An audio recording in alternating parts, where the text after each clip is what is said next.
Hi everyone. This meetup is part of Road to ETH Cluj series. The talks in this series lead to the first Ethereum conference in Cluj, Romania, and the conference will take place at the end of June. All talks are Ethereum related and especially focused on the future of the ecosystem and the developments ahead of for both on-chain users and builders. Simona has prepared a discount POAP that you will be able to mint and get a discount for a ticket to the conference, but that's going to happen a bit later. And now let's get into the main part of the meetup, and that is the presentation prepared by Marius. So Marius has joined EF in 2021 and has been working on some important Ethereum upgrades like the merge, London, Shanghai, and Cancun. And he'll give an overview related to Pectra and Fusaka upgrades. Pectra hard fork is scheduled for next week, and Fusaka maybe sometimes later this year. I don't know. So Marius, over to you. I'll stop my screen share and you can share your screen. Perfect. Thank you very much. I need to find the button. Entire screen. All right. Let's go. Yes. Before I start, maybe I'll just quickly introduce myself. My name is Marius. As already said, I joined in 21 the foundation, but I've been working in Ethereum related or crypto related stuff since 2017. I work on the go-ethereum team, which is one of the clients in Ethereum. We are kind of responsible for verifying that all of the transactions are correct, that no one steals your money, and yeah. And today we will go through the Pectra hard fork, and then later on we will also discuss the Fusaka hard fork, which is the one coming afterwards. I kind of messed up a bit, and I thought that the presentation is in 2 hours, so I didn't have enough time to kind of finish my slides. But we will get through them anyway. If you have any questions, I will stop after the Pectra stuff, and we can have some questions about that. And then later on, we will have a longer session at the end where you can ask me anything. Yeah, and just to set the expectations, the talk is going to be pretty technical, but I hope that's okay. Yeah, let's start. So as you probably know, we do hard forks always in or we do updates, upgrades to Ethereum, always in these called hard forks, and they happen every 6 to 12 months. And the one that we've been working on recently was the Pectra hard fork, and the Pectra is one of the biggest upgrades that we ever did, and we have 11 EIPs in total. EIPs stand for Ethereum Improvement Proposals. Basically, if you want to change something about Ethereum, you can go to this website and you just create some document there, and then we will discuss your ideas about the changes to Ethereum, and if we like them, we will schedule them for a hard fork, and then they will be included at some point. And in Ethereum, we have the consensus layer and we have the execution layer. So we have two different kind of layers, two different clients. And so we have updates to both of these different layers. We have 4 EIPs that are on the consensus layer. We have 5 EIPs on the execution layer. And we have 2 EIPs kind of touching both. And then we usually create these so-called meta EIPs. The meta EIP for Pectra is 7,600. and that contains all of the changes that are going into Pectra. So it's basically a description of all of the, with links to all of the descriptions of the individual features that we're doing. In Pectra, we have some, I kind of structured this, I'm going through all of the improvements, and I kind of structured this in a way where we have minor EIPs, we have EIPs that concern the execution layer, concern the consensus layer, and the others. So for the minor EIPs, we have EIP 7549, which moves the committee index out of the attestation.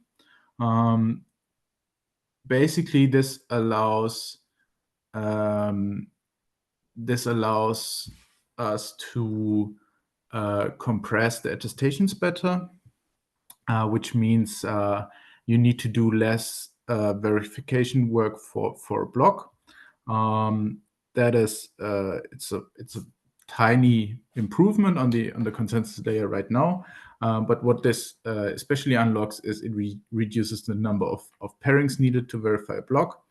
And this is really cool for ZK. So in the future, we would like to move the beacon chain to zero knowledge. And in order to do this, we kind of need to make sure that the beacon chain can, or that we can prove something about the beacon chain in zero knowledge proofs. And for that, we need to think about like, what are the operations that we need to do there? And so it reduces a bit of, this EIP kind of reduces a bit of the traffic and a bit of the overhead that we have in the network right now, but it's also kind of forward-looking. Then we have EIP 7840, which adds the blob schedule to the execution layer. So last year, in the last hard fork, we introduced 4844, which added blobs to the network. And the number of blobs was hard-coded to 6. So the maximum number was hard-coded to 6, and the target number was hard-coded to 3. So with the blobs, we use a similar mechanism to 1559, where we have like a maximum number of blobs that can be included per blob. A maximum number of blobs that can be included per block, and a target number of blobs. And if a block includes more than the target number, then the fee for the blobs will go up. And if it's less than the target number, then the fee will go down. And previously, this number 36 was hard-coded, and this EIP gives us the ability to not do that, to change these constants. And with EIP 7691, we changed these constants. We increased the number of blobs per block from 36 to 69, which allows for more L2 transactions, because we've recently seen that basically this 3 target is hit almost constantly. And that kind of signals to us that the L2s need more blob space, and so we need to increase the amount of blobs that we are giving to them. Coming to some of the execution layer changes. We have EIP 2537, which is a really, really old EIP. I think it was proposed before I even joined, pretty sure. So it's like at least 5 years old. So on the consensus layer, we're using BLS, which is a signature scheme. And on the execution layer, we are using ECDSA, which is a different signature scheme. And right now on the execution layer, so in your smart contract, you can only use this ECDSA SecP 256K1 curve. to verify your transactions. So you can only use this certain type of transactions. And now with this EIP 2537, it allows us to work with BLS signatures in smart contracts, which is really nice because a lot of people want to do different things with BLS, either for verifying stuff from the consensus layer or for some of the L2s, some of the snarks are based on BLS. So yeah, that's pretty cool. And by the way, you can kind of tell how old an EIP is by the number. So the number are kind of consecutive. So you can see we have on this slide, we have the EIP 7623. That is kind of a newer EIP, and you have 2537, which is a really old EIP. We have EIP 2935, which adds the block hashes to the state. That one is kind of a weird EIP. Basically, you have in your smart contracts, you have the block hash opcode, which gives you access to the last 256 block hashes. The problem with this block hash opcode is, in order to execute this, you need the block hashes of the last 256 blocks. And so the way this was done was kind of, in order to execute a block, you need the state and you need this different like 256 hashes, and then you need the transactions, and then you can execute the transactions based on these two things, two inputs, and then you get a new output. And that is kind of bad, because it means if you want to prove something about your execution, you always need to potentially input these 256 block hashes and the state. And this kind of means, this EIP 2935 means that these block hashes are written into the state, which makes the state transition function pure, and that's pretty cool for proving stuff. Then we have EIP 7623, the call data cost increase. It's also like kind of a minor EIP. Basically, whenever you send data to a smart contract, you kind of pay for that. But we noticed that the price that you're paying, it's kind of underpriced compared to what you're doing to the network. And that means you can send, theoretically right now, you can send, if you're creating a block full of call data, you can send up to 7.15 megabytes, which is a lot in the worst case, and this reduces this to 2.86 megabytes. The problem that we always have in Ethereum is we always need to look at the worst case. So if you think about it, like, we can never really optimize for we can do some optimizations for the average case, so when the chain is working normally, but we always need to make sure that if there's an attacker that is attacking the chain, then the chain has to be stable enough. And so this is one of the EIPs that allows us, in the worst case, that kind of like addresses the worst case. And what this allows us to, as well, potentially in the future, is if all of the worst cases are addressed, we can increase the gas limit, and we can make it cheaper for people to transact on L1. Then there are some EIPs that in Pectra that I kind of classified as ELCL EIPs. Those are EIPs that live between the execution layer and the consensus layer.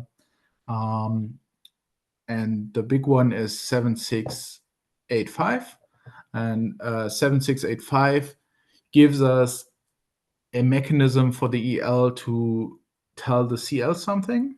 Basically, the way the relationship is structured is that the CL node tells the EL node what to do, and the EL node responds.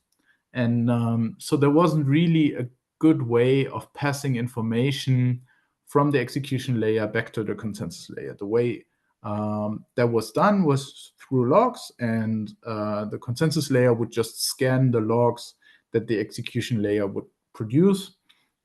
But that's a very inefficient way, and it's a very brittle way.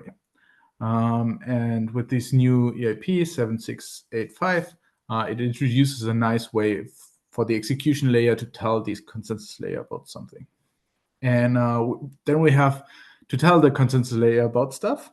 So we have two EIPs that do so. We have EIP 6110, which returns the deposit contract events. So if you want to create a new validator, you deposit to the deposit contract, it would create an event. Previously, the consensus layer would listen to all of the events, see that there's an event, and then add it to their queue, which was extremely brittle and extremely inefficient. And with 6110, the EL kind of notifies it, notifies the CL that the deposit happens through one of these EL requests. And then we have EIP 7002, which are the execution layer triggered withdrawals. This EIP allows for smart contracts to trigger exits on the beacon chain. So if you have a staking pool and you want to exit it, previously you would need to pre-sign a message. You need to send like some message to the operator, and it wasn't really trustless, and it was pretty bad. But this EIP really allows for trustless staking pools, which is a pretty nice use case. And then we have the big change on the consensus layer for this fork. So usually we kind of write we create these forks around one or two big features, and then we add some smaller features that we would like to add as well. So we call these big features headliners. And in Pectra, one of the headliners was 7251 max EB. And this increases the staking limit from 32 ETH to 2048 ETH. So right now, if you stake, you can only stake in increments of 32 ETH. But with this EIP, you can add more. And that means you can automatically compound your stake. Right now, you would, in order to create a second validator, you would need for your validator to have another 32 ETH in profits, and then you could take them out and then create a new validator. And with this, they are auto-compounding. And we allow for the consolidation of multiple validators. So if you send a special message, then you can take, if you have 10 validators running on your machine, you can combine them into one.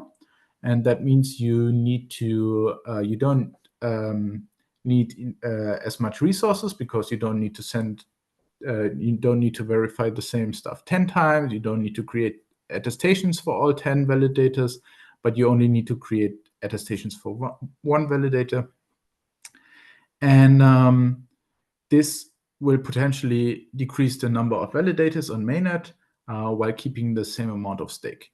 And that is really good, because our networking overhead kind of grows quadratically in the number of validators. And right now we have over 1 million validators. And kind of like as an intuition, every 6 minutes, a message from every validator has to reach every other validator. So if we decrease the amount of validators, then this is much better for our networking. It will mean Ethereum will run much faster. And so we hope a lot of people will consolidate their stake, their validators. And on the execution layer, kind of the headliner feature for Pectra was EIP, or is EIP 7702, the set code instruction, set code transaction, and basically allows a normal account to act as if it was a smart contract. And so we've had something called smart accounts or account abstraction as smart wallets for a while. The problem was that people usually start with an externally owned account and have all of their assets in it, and they want to use it as an externally owned account, but then they want to add some smart contract features. And that wasn't possible.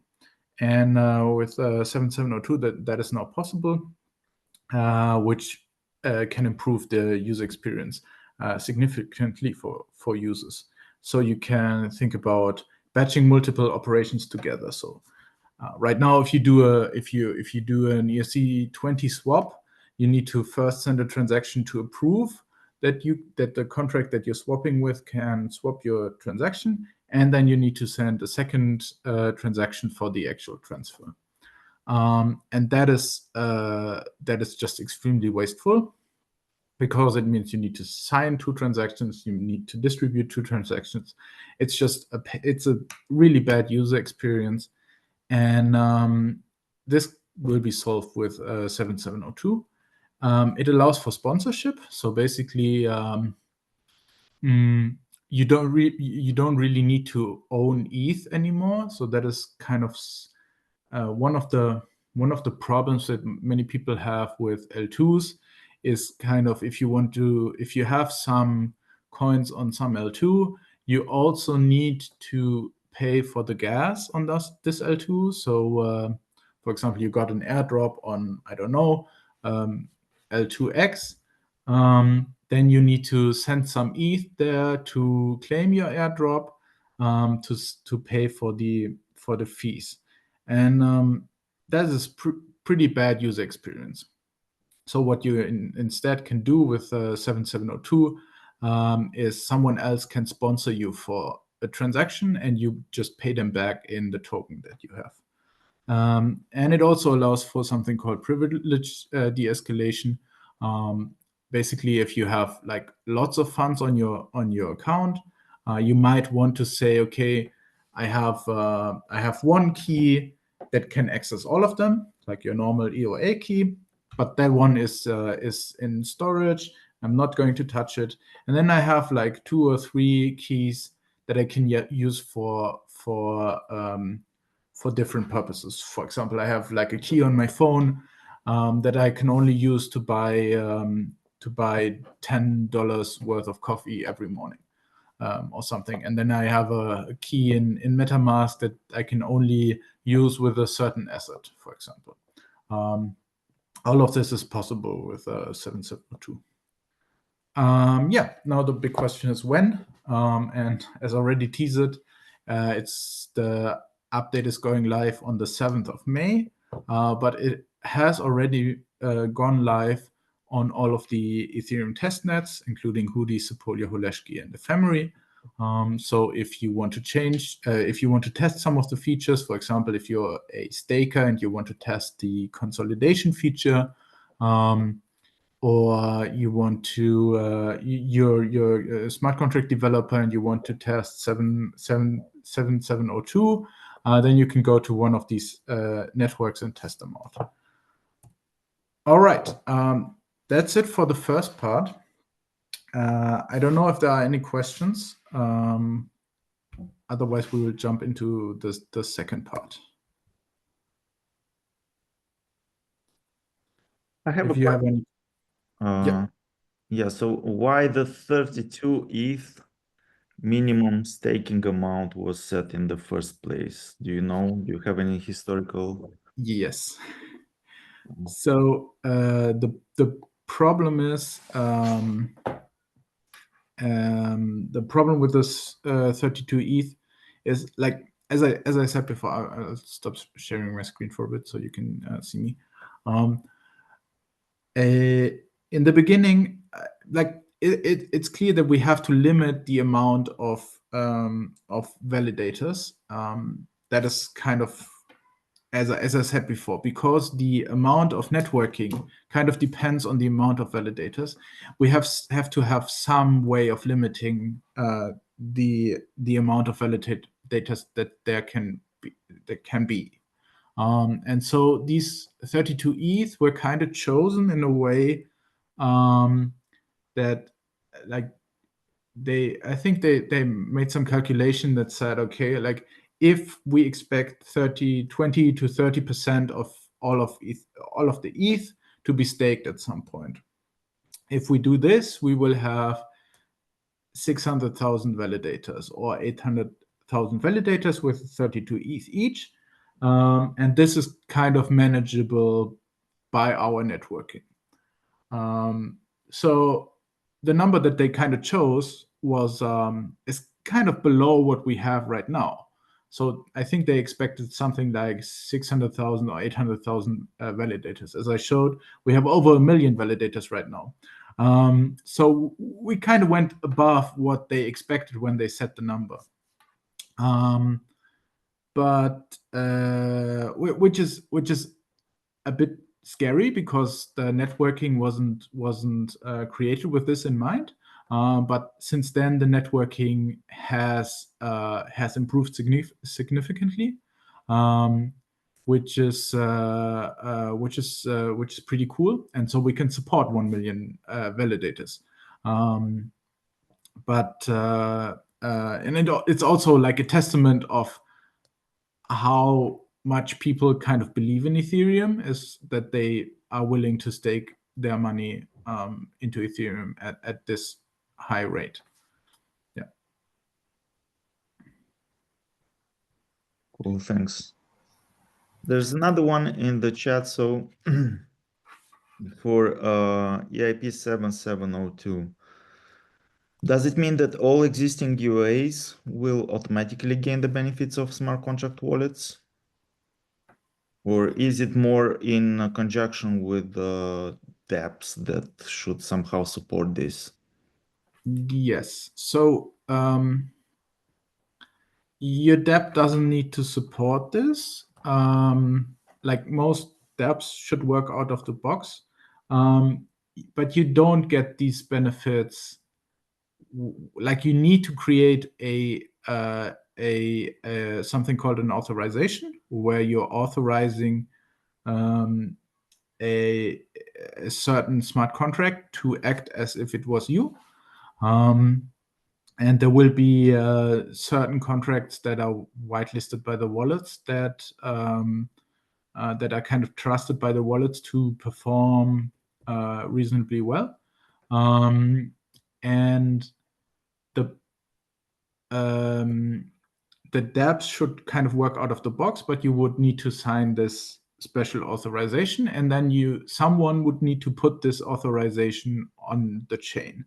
It can either be you, or there will most likely be services where you can say, okay, I have this authorization, please put it on chain for me. Okay, cool. Another question from me or us. For EIP 7685, so beyond block proposals and validator exits, what are some other examples of future events or communications that could happen between the execution layer and the consensus client? Right now, I don't know. Like, we have the exits, the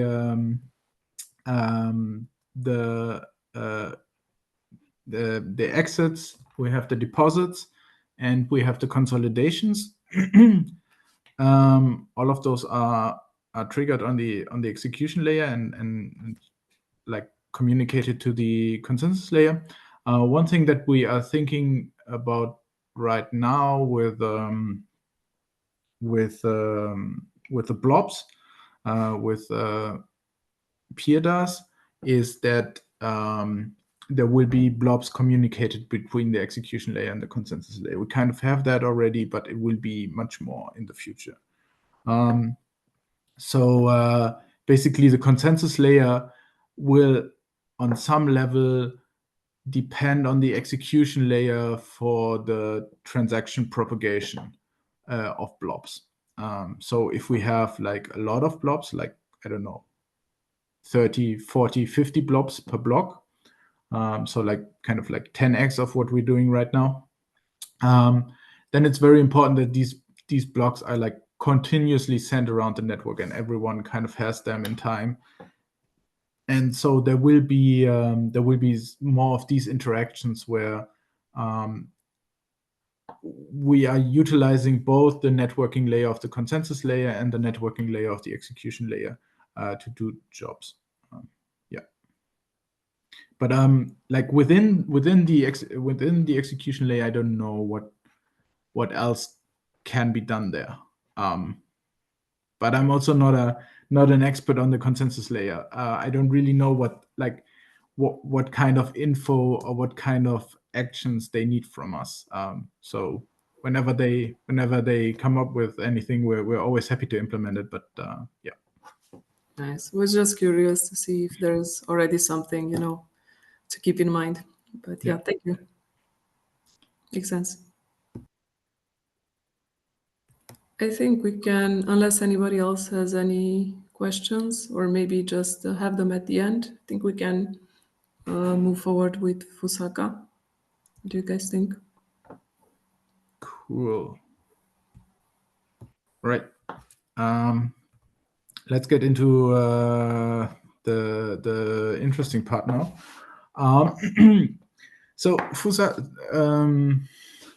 I don't know if you guys know, but probably these fork names are kind of weird, right?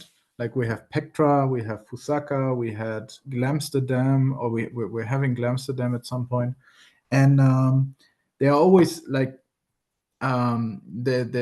because we have this EL and CL, we have kind of different names for the execution layer and different names for the consensus layer, and so on the execution layer, we are naming the forks after the cities where DevCon has happened.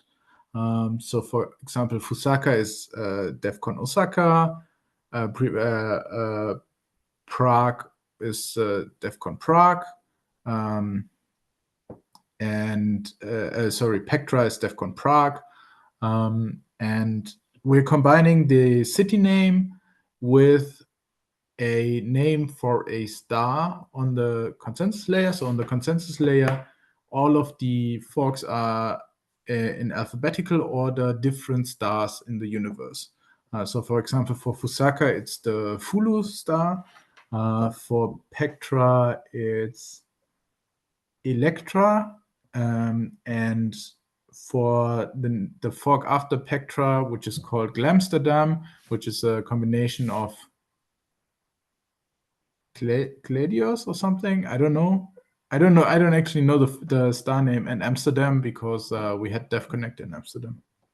So yeah, sorry, I kind of got sidetracked there. Anyway, let's go into Fusaka. We appreciate it, actually. This is something that we had no idea around. I personally do. Yeah. So yeah, as I said before, it's Fulu in Osaka, and yeah, as you can already tell on this slide, I have not had time to update this because yesterday we had a big discussion and we decided to remove EOF from Fusaka, and we can talk a bit about that later. But it's still on the slides. So yeah. Anyway, the big feature that everyone wants to focus on with Fusaka is PIRDAS. PIRDAS, DAS. Well, I'll go into that later.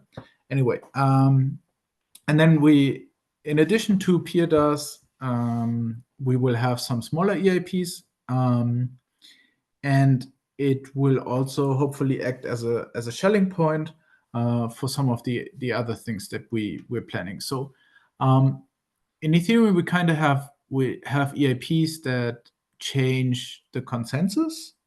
We call them core EIPs.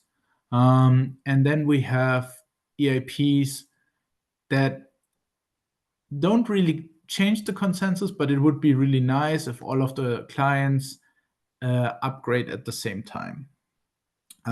So for example, ETH69 is a change to the networking protocol. We can just change the networking protocol in theory. We can change it whenever we want to. But it is always really nice to take these hard forks as also a point where all of the clients ship a certain feature. And so for Osaka or for Fusaka, will hopefully be the Schelling point for EIP 4444, which is history expiry, where we allow users to forget about certain parts of the history. Right now, running your full node takes you roughly 800, 900 gigabytes on the execution layer plus the consensus layer. It goes. It's very close to like the 2 terabyte mark, and that means a lot of people are worried about their nodes overflowing, and they don't really need to store, like most of the validators, most of the nodes don't really need to store all of the ancient history that they don't really care about right now. Like most of the, like you really only care about the, like what is your account right now. You don't really care about like what is your account 5 years ago in most cases.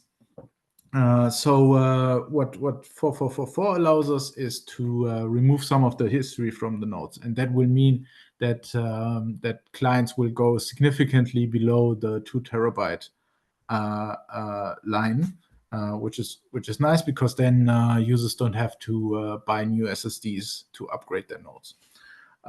As I already said, ETH69 removes a bunch of legacy stuff from the networking. And yeah, it's a great EIP. It's my EIP, but it's also a really good one. It's just an improvement to the networking and makes networking much nicer. And then we have EIP 7892, which are BPO forks, which means block parameter only.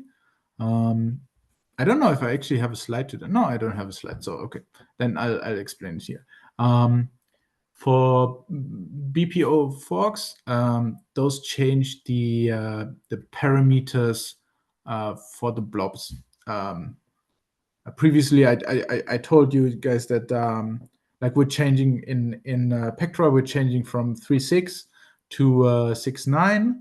And these forks will change that even further. And that allows us very quickly to update the amount of blobs that we're having in the blob in order to scale the L2s. Yeah, but the big feature that allows us to do that, to scale the networking, is called PDAS. DAS stands for data availability sampling, and basically there are very great presentations about it. I'm not really good in that cryptography part, but right now when you're sending out a block with 5 blobs in it, you need to send out the block and all 5 blobs to everyone in the network. And that's kind of wasteful because all of the nodes don't really need the blobs. They just need to make sure that the blobs are available. And what PDAS does is we're not sending these blob proofs, but we're sending something called cell proofs, KZG cell proofs. And the blobs are one-dimensional erasure encoded. And so the network not everyone on the network needs to see all of the data. You will pick some of the data that you want to see, and will ask other nodes about it. And if everyone does this, or if like a good majority of the nodes do this sampling step, then we can be sure that all of the data was available and was sampled. And you will be able to run a supernode and sample all of the data and be sure. And we are expecting like big staking operations and other big entities like big L2s to do this. But you don't really need to do this as a home staker. There are some changes on the execution layer, on the consensus layer. On the execution layer, we have a new blobs v2 wrapper. Basically, the transaction type kind of changes, but it doesn't really. It's instead of sending the normal blob proofs, you will send these KZG cell proofs. And we will have an update to the get blobs endpoint. The get blobs endpoint kind of like the consensus layer can ask the execution layer, hey, do you have these blobs in your transaction pool? And the execution layer tells it either yes, we have it, or we don't. And if it has it, then it's great. Then we don't need to fetch them from the network anymore. And so that reduces the amount of traffic that we have to fetch from the network. On the consensus layer, you have to now subscribe to multiple subnets. Basically, on the networking, it's kind of like this. You subscribe to different like subnetworks that have different data. And you can choose which of these networks to subscribe to, and you will verify random portions of the data. And if enough people do this with very high probability, all of the data has been sampled, and that means the data is available. And that's the only thing that we need for the security of L2s, is we need to be sure that these L2s actually publish their data, and that is called data availability. PeerDAS actually allows us to massively scale the amount of blobs that we can send per block, which will like mean that the fees on L2s will go down. Either the fees on L2s will go down, or more likely the amount of activity on L2s will go up. Because transactions will just be cheaper. This slide is kind of obsolete as of yesterday when we removed EOF from the fork. So I will not spend too much time on it. Basically, it was a change to the EVM. It was removed because it became kind of controversial. I'm pretty sure there will be some questions about it, so we can discuss it later. Anyway, there are some minor EIPs that I wanted to go through. BPO, I already kind of talked about it. It's a new mechanism to only change the blob parameters. We have EIP 7823, which is the upper bound for the modx precompile. It again addresses one of like these worst cases that we're looking into in order to increase the gas limit. Is we need to make sure that if someone sends a lot of calls to the modx precompile, then it will not create blocks that are too long to execute, take too long to execute.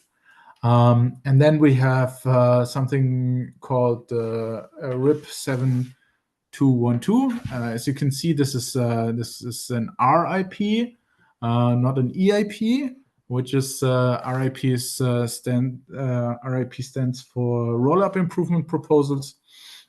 basically those are changes that that are decided between the L2 teams, and they've come up with this proposal, and it adds the SecP256R1 precompile. Right now in Ethereum we use the K1 curve. It's just different cryptographic curves. The difference is R1 was standardized by NIST, which means it is implemented in a lot of hardware.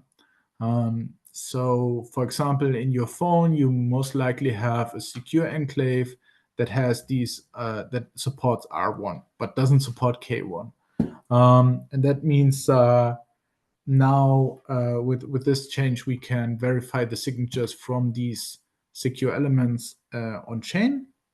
And together with account abstraction, that means you can now be sure that no one can extract your keys anymore because they are living inside of your inside of the secure element on your hardware, and that's pretty cool. And it allows us for like incredible user experience because you can just sign a transaction with your I don't know, with your normal face. In your iPhone or whatever, or with like a fingerprint sensor on your computer, which is really nice. Anyway, yeah, that was it. Thank you very much for listening, and I'm open to questions of any kind. Yeah.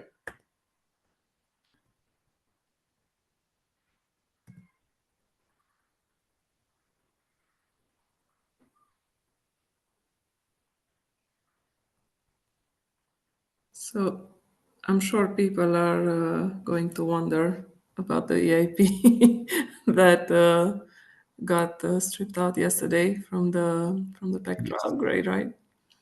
Yes. Want to talk a little bit, just touch upon it? I can talk about it. Yeah. So the problem that I see is so what EOF, like EOF is the EIP that was dropped. The idea was that it would create basically a new EVM that runs in parallel to the old EVM, and that has a bunch of advantages. The problem is, like, the big problem is you cannot get rid of the old EVM because there's just too much depending on the old EVM. But that was kind of a drawback from the beginning that everyone was aware of. The reason it was kind of dropped so late in the process was that people became aware that they would need to rewrite a bunch of the contracts that they've written for the normal EVM in order to move it over to this new EVM. And yeah, people, especially smart contract developers, especially maintainers of like big libraries like OpenZeppelin or like I don't know what are these other big smart contract libraries that people use. They were not super happy about that, because that means like these libraries have to have two versions, one for the EVM, one for this EOF EVM. And then if you build your project and you're depending on some libraries, like all of the libraries that you're depending on and all of the libraries that they're depending on all have to work for EOF. And that means a lot of the ecosystem has to change. I don't know. I implemented EOF in Geth, so a lot of my code is now kind of obsolete. But I'm also not one who thinks that like who's very attached to his code. So I'm in the end, it kind of came down to there were so many people against it, and there were like probably equally as many people for it. But we kind of like in the past we never shipped anything when there were a lot of people against it, and so I think it was the right call in the call yesterday to pull it out, because we kind of always error. We kind of always have to error on the side of caution, and well, that is at least like that's my personal view about it. So Yeah, of course, makes sense actually. All right, thank you. There was a question about security critical stuff, Yeah. EIPs. Except for the call data one, there wasn't anything included in Pectra that I would say is like in the like security category. The call data one is 7623, I think. Other than that, there wasn't anything big.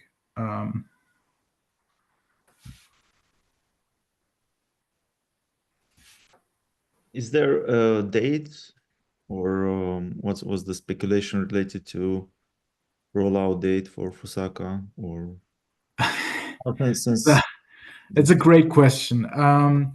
That kind of depends on the scoping of it, basically. We kind of have the scope down. Like, I think most people kind of don't want to increase the scope, even now that we pulled something out of it. Some people are arguing, okay, we pulled something out, we can like replace it with something else. But I don't think we should do that. We should like restrain ourselves and be very mindful of everyone's time and just ship the things that we committed to, and then and hopefully ship a bit faster maybe, and then we can discuss for the next upgrade what we're going to include there. I hope I'm pretty confident that we can ship Fusaka within this year. Yeah, but again, like the dates, it kind of depends on like how much can implementations prioritize like working on these new features over kind of maintaining their own client. Yeah. Cool, thanks. Marius, I remember at ETH Bucharest, after your presentation or during your presentation, one of them, I don't remember which one, you mentioned two resources that people can follow in order to understand better what happens in Yes. in we have development. We have epf.wiki, which is I put it in the chat. If you are like interested in like core development or like these kind of things, you can and you would like to maybe join us to work on these things, then you can start with the EPF, the Ethereum Protocol Fellowship. It's I think a 4-month program, and we will pay you some money so that you can survive. You will not get rich during these 4 months, but you will like we don't want you to like starve to work on the protocol, and that's it's been an incredible program. A lot of the people that went through it are now working at places like, I don't know, like Lighthouse, like the Ethereum Foundation. A lot of these Nimbus, a lot of these client teams are actively looking at people who are going through the EPF, and yeah, but the people within EPF, they also maintain a lot of resources regarding the protocol, which is really nice. So if you have like specific questions about the protocol, you can always go to the epf.wiki, and they maintain basically like a glossary or something where you can like look up certain things. And yeah, if you want to engage in the conversation, you think you have, I don't know, you have some EIP, you have some improvement that you want to discuss, then you can go to the Ethereum R&D Discord. And the link for that is on the ethereum.org website. But yeah, it's kind of hard to find intentionally. But this is where we discuss a lot of the stuff that we're working on. I'll paste it in our chat in Cluj. I think I'm already on the group. Nice. Yeah. Okay. Thank you. Actually, I think we have somebody in our community that has gone through the fellowship program already. And I think he's going to be a speaker for Cluj this year as well. So that's great. Really yeah. looking forward. Yeah. Cool.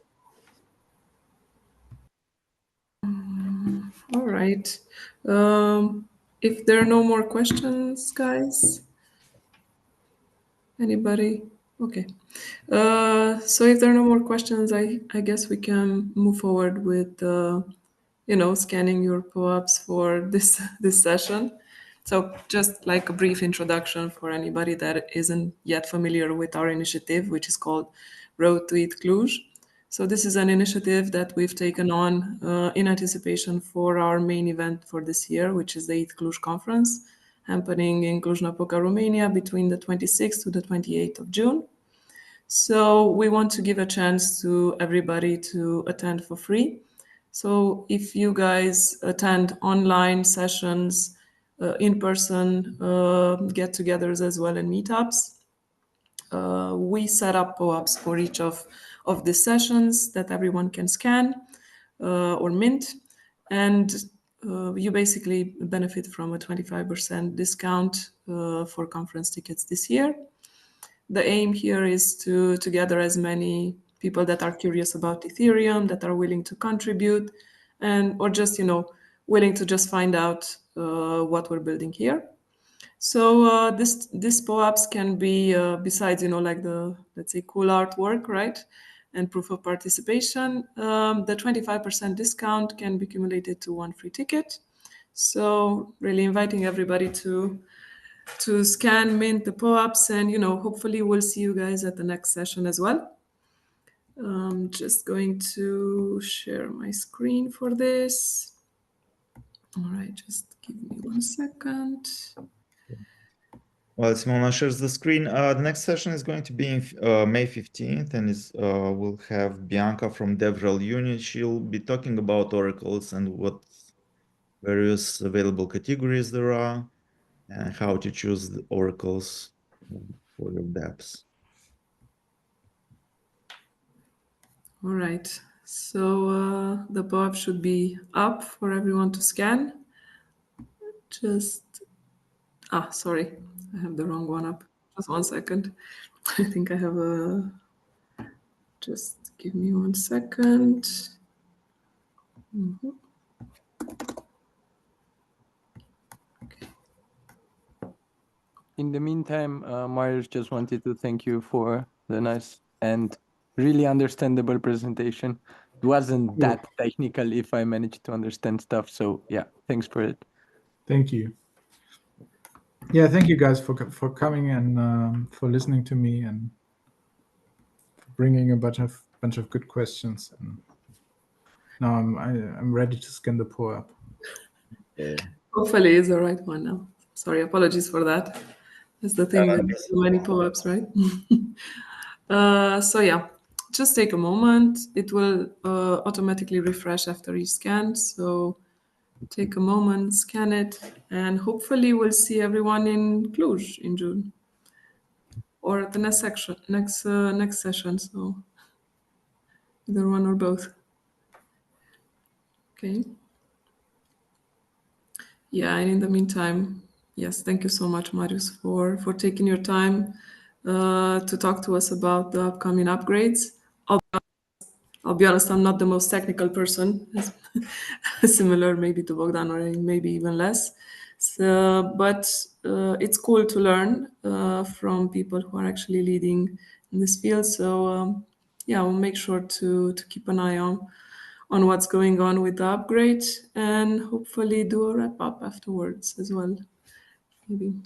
Right. I'm so sad that I cannot be at ETH Cluj. I really wanted to go, but unfortunately I have a scheduling error. So I really wanted to go, but I hope that I could help in this way. And Well, yeah. definitely, we really appreciate it. next year I will go. I will be there. Yeah, it's just the first main event, and either way, we have plenty of others during the year. So if you want to just visit Cluj and pop over for a nice Ethereum event as well, even though it's not the main one, please feel free to reach out to us. And yeah, definitely welcoming you for next year and next years to come, right? So don't worry about it.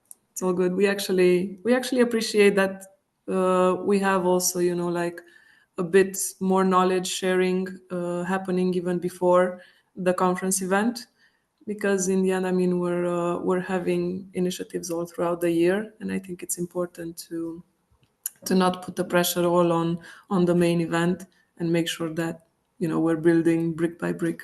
So all good here. All right. All right. Has everyone managed to scan the POAP?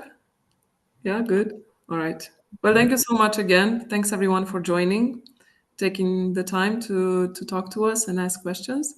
And I guess we're gonna see you on the next one with Bianca. Yeah. See you in 2 weeks. Thank Bye-bye. you. See you. Bye-bye. Bye. Take care. Take care.